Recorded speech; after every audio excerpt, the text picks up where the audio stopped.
I love Mohammad देश के सैकड़ों जगहों पर जुलूस निकालकर एक तरह से समाज में भय उत्पन्न करना चाहता है, सरकारों को डराना चाहता है, अपनी शक्ति प्रदर्शन करना चाहता है। तो ये 100 करोड़ सनातनी हैं जो किसी भी स्थिति में झुकने वाले नहीं हैं, जिसमें 70 करोड़ बिल्कुल सशक्त हैं, देशभक्त हैं, देश की एकता अखंडता के लिए मर मिटने के लिए तैयार हैं। जिसमें हमारे 5 करोड़ साधु संत हैं, 7 अखाड़े के फौज है और खड़ दर्शन के ऐसे 10 करोड़ साधु संत हैं देश की एकता अखंडता चमन के लिए।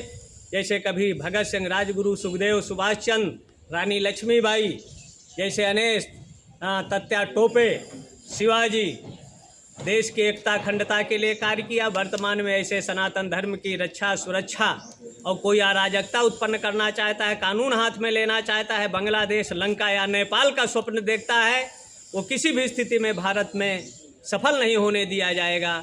उनको रोका जाएगा, टोका जाएगा, नहीं समझेंगे तो उनको ठोक दिया जाएगा, जिससे भारत का अमन चैन सद्भाव बना रहे। गुरुजी, आई लव मोहम्मद के नाम पर कितनी बड़ी साजिश रची जा रही है इस देश में? ये जो अंदर बैठे हैं विधर्मी, उनके आका लोग, कुछ देश के कुछ बाहरी, उसमें अरबों रुपया खर्चा किया जा रहा है कि भारत में अस्थिरता पैदा करो, देश की संपत्ति को नष्ट करो।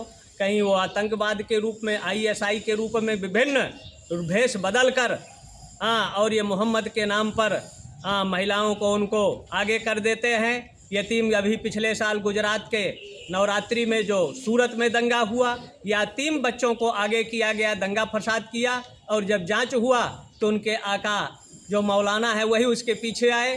तो ऐसे बहुत से इसमें इनकी लगभग 35 जगहों पर मीटिंग हुई है मौलानाओं की।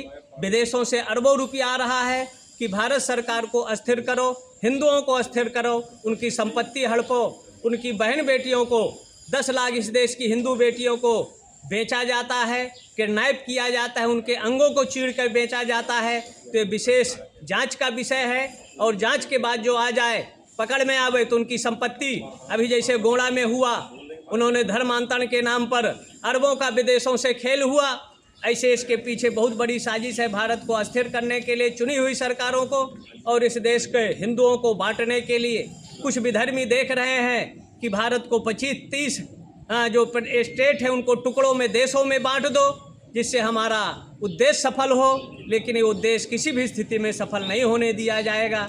एक आदि शंकराचार्य 32 वर्ष पूर्व केरल से पैदा होकर भारत की पदयात्राएं किया, 7 आमनाओं की स्थापना किया, 265 मठों को बनाकर भारत की एकता अखंडता के लिए कहीं रामानुजाचार्य, कभी रामानंदाचार्य, कभी निवार्क आचार्यों ने, कभी सती तत्या टोपे, कभी राम प्रसाद बिस्मिल, रानी लक्ष्मीबाई, सुभाष चंद्र और बहुत से हमारे क्रांतिकारियों ने, भगत सिंह, राजगुरु जैसे देश को आगे आकर देश को बचाया और कुचक्रों से सावधान किया।